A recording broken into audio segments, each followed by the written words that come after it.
2 years ago, I moved in with Mark, my seemingly ordinary roommate who claimed he was an only child and whose parents lived abroad. I was desperate for a place after my last lease fell through, and Mark's ad said, "Non-smoker, chill, like sci-fi, pays rent on time." He showed up to our first meeting with a box of donuts and a lopsided grin, and something about his easy, laid-back energy told me this would work. We bonded over late-night slices of greasy pizza, commiserating about how our bosses sucked and how subway delays seemed personal. If I'm honest, we didn't become best friends overnight, but we drifted into that comfortable zone where you can share memes in silence, or crash each other's Netflix queue without asking. Mark seemed like the perfect roommate, even if he kept his life squared away a little too neatly. He had a quirky sense of humor. He'd label his leftovers toxic, or leave punny notes on the fridge. But beneath the jokes, he was private. He never talked about his childhood. If I ever asked about his family, he'd just shrug and say, "They're boring, trust me." Even when I tried to pry, like asking how he learned to play guitar or who taught him to cook, he'd steer the conversation away with a joke or a rant about the price of avocados. I figured everyone's got their boundaries, right? But every so often, I noticed things that didn't add up. Mark's room was always locked when he left for work, even if he was just running to the bodega for milk. Once, I borrowed his charger and spotted a drawer in his desk with a double lock. I joked, "Hiding state secrets in there?" He grinned and said, "Just my collection of embarrassing poetry." He was always quick with a comeback, so I didn't push. Still, the oddities kept stacking up. Sometimes Mark would leave suddenly, phone pressed to his ear, muttering under his breath. He'd rush out without saying goodbye, and when he got back, he'd be quiet, tense, like he'd just run a marathon. He never let anyone visit, no friends, no parties, not even for birthdays. Once, I suggested a housewarming, and he just laughed, shaking his head, "Trust me, you don't want to see me socialize." It had an edge to it that I couldn't place. Then, one Saturday, I woke up to the buzz of Mark's phone vibrating nonstop on the kitchen counter. The screen was lit up with calls and texts, numbers I didn't recognize, no names, just strings of digits.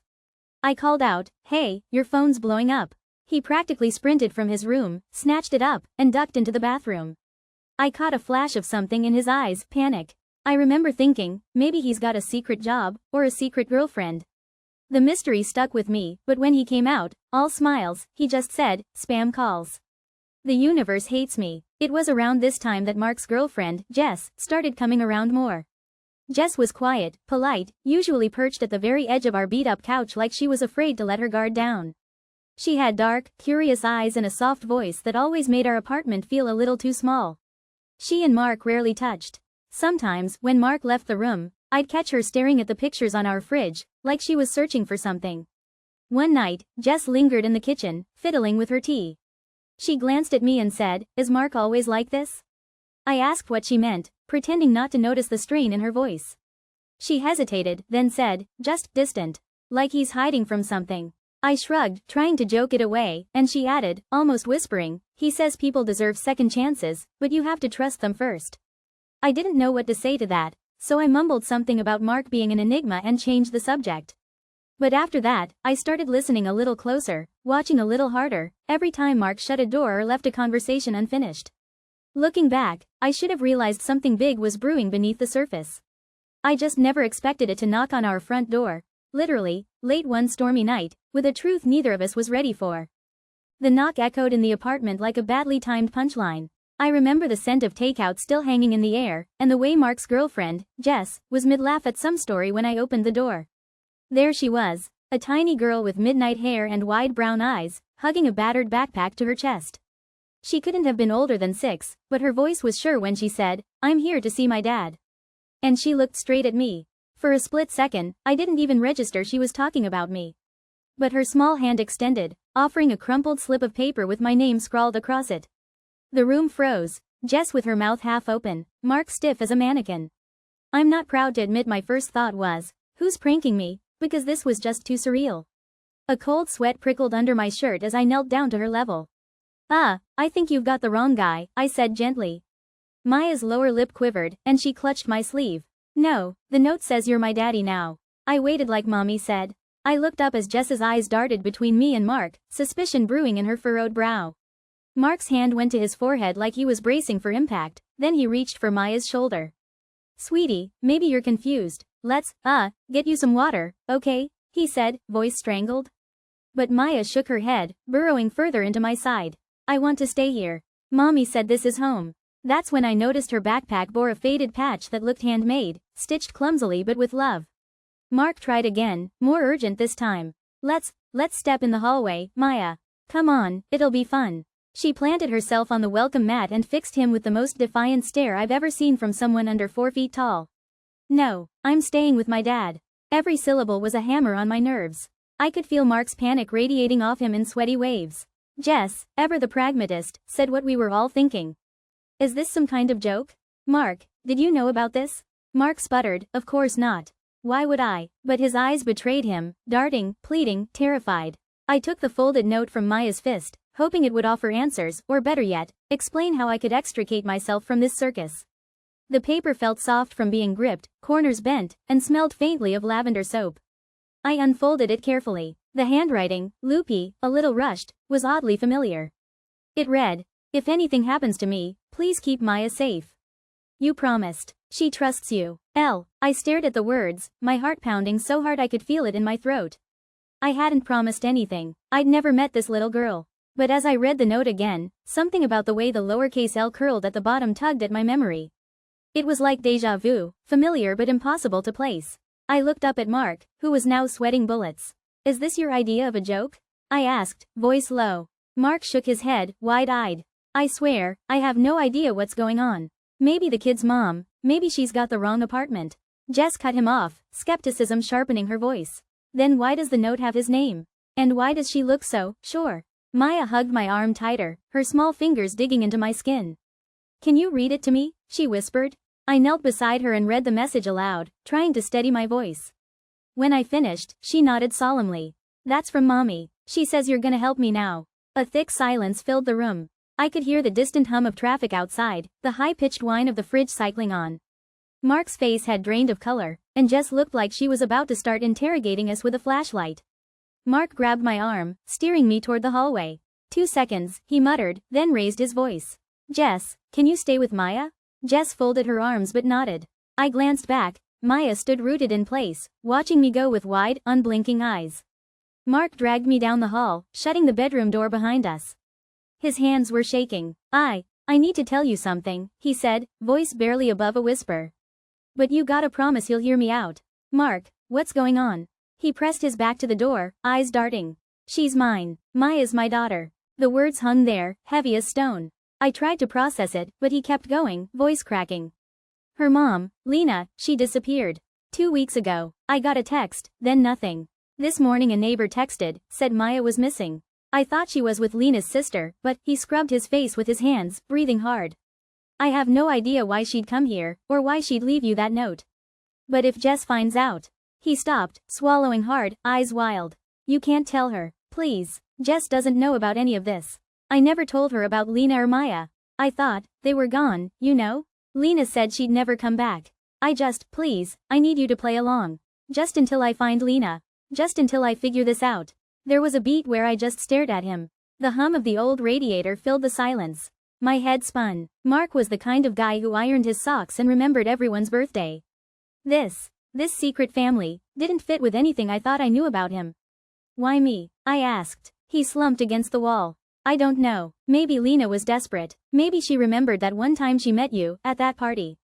Maybe she thought you'd be the only one who wouldn't freak out. That didn't make sense, but my mind was already racing ahead.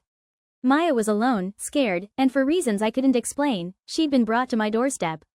I'll do it, I said, barely believing the words. But only until we find her mom. Mark let out a shaky breath, nodding. Thank you. I'll figure this out, I swear. When we returned to the living room, Jess was sitting cross-legged on the floor, trying to coax a smile out of Maya with promises of hot chocolate. Maya looked up at me as if she'd been waiting for me all along.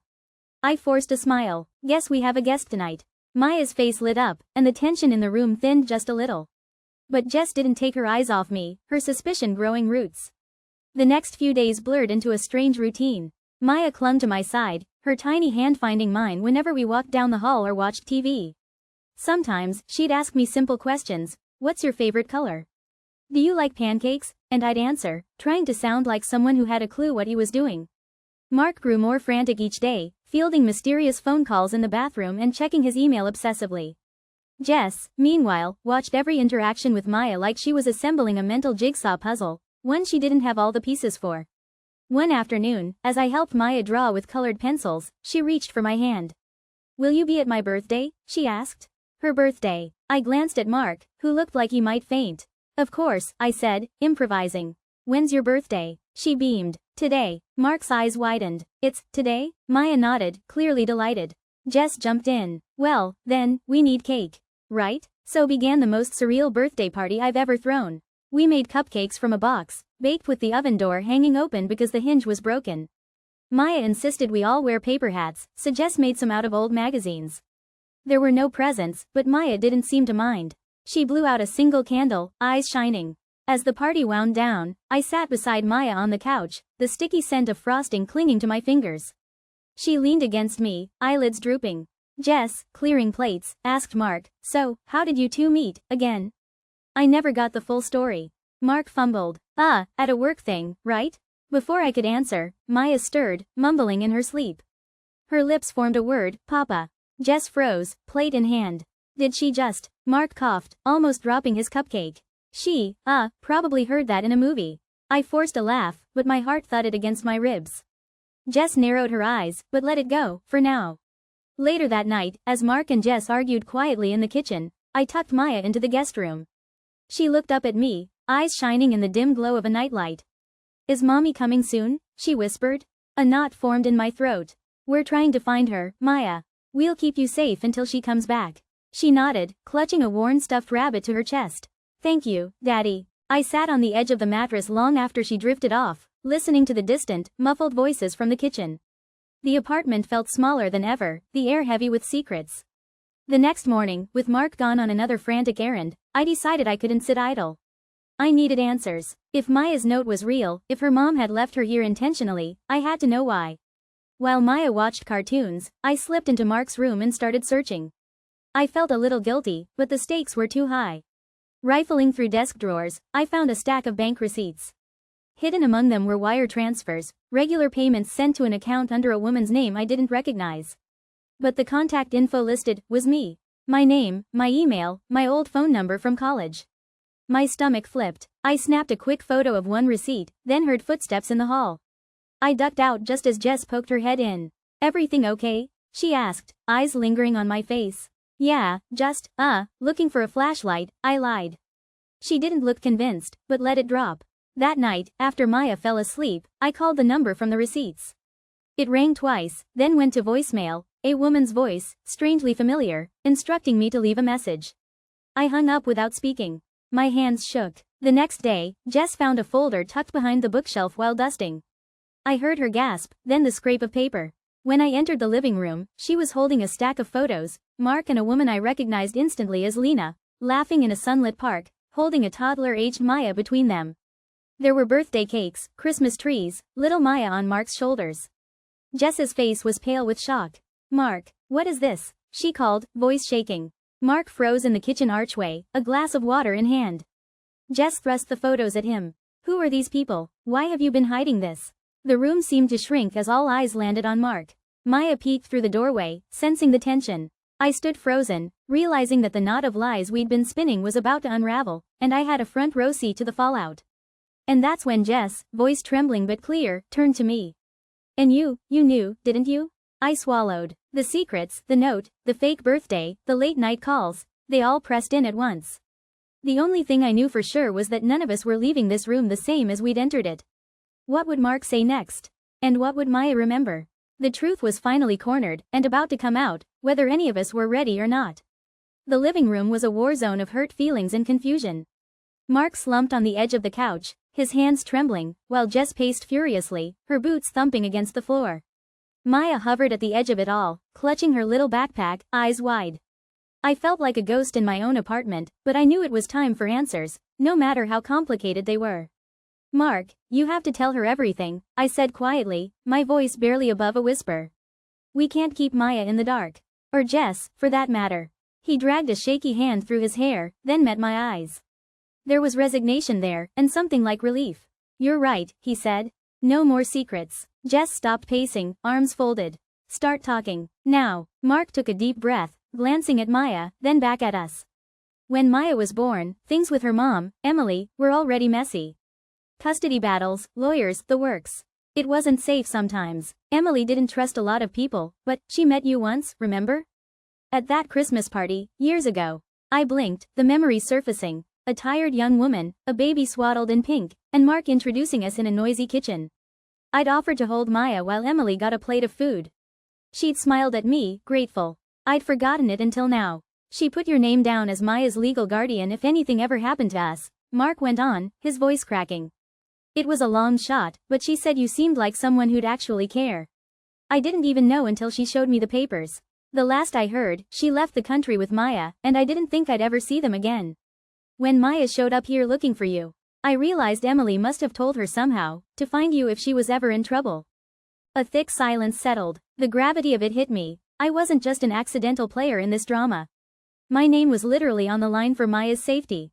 Jess looked between us, her jaw set. So all the years you told me you had no family, that your ex was out of the picture, it was a lie? You just erased them? Mark shook his head, tears in his eyes. I was scared, Jess. I thought if anyone found out, Maya would be in more danger. And I didn't want to drag you into a mess you didn't sign up for. Jess's voice trembled. You don't get to decide what I sign up for. That's not how this works. Maya stepped forward, her voice small but firm. Please, don't fight. Can we all just stop yelling for a minute? I'm scared. Her words cut through the tension sharper than any argument. I knelt down beside her, the feel of her little hand squeezing mine. Mark looked up, tears streaming down his face, and for the first time, he didn't try to hide them. I'm sorry, Maya, he said softly, his voice shaking. I should have been braver. For you. For everyone. Jess's shoulders sagged, the fight going out of her. She sat down next to Mark and took his hand, squeezing it tight. We'll figure this out. Together. No more secrets. The moment felt like a fragile truce, the kind that could break with a word. But for now, it was enough. Then, out of nowhere, my phone buzzed. Unknown number. I hesitated, but picked up.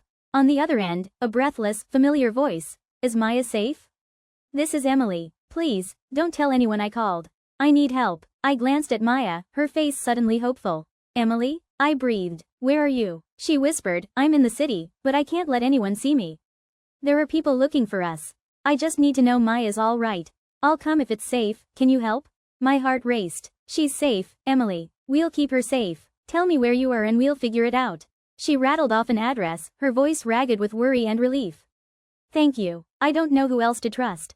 Before I could say more, the line cut out. I turned to Mark and Jess, my voice urgent. That was Emily. She's alive. She's here in the city. She needs our help to come back safely. Mark's eyes widened, hope and fear mingling. Jess grabbed her purse, already in motion. Let's go. We're not letting anything happen to that kid, or her mom. We left the apartment in a flurry, Maya's small hand tucked into mine. Outside, the night air felt electric, sharp against my skin. Every shadow seemed to move, but we walked together, a strange new kind of family forged by crisis. When we reached the meeting place, a quiet park near the river, Emily emerged from the dark, looking exhausted but determined. She swept Maya into her arms, crying openly. I felt something shift inside me watching them, something fierce, protective, and oddly proud. Back at the apartment, the four of us sat around the table. Mark apologized again. Emily, still wary, forgave him, on the condition that he be honest from now on. Jess, shakily, agreed. Maya yawned, her head on her mom's shoulder. Can I come visit again? For real this time? She asked, eyes flicking between us. I laughed, the tension finally breaking. Anytime, Maya. You're always welcome. Mark squeezed my shoulder. Thank you, he said, voice thick. For everything. As the sun rose, I realized the secrets that nearly tore us apart had also stitched us together in ways none of us expected. Maybe family wasn't just about blood or paperwork. Sometimes, it was about being the person someone needed, when it mattered most.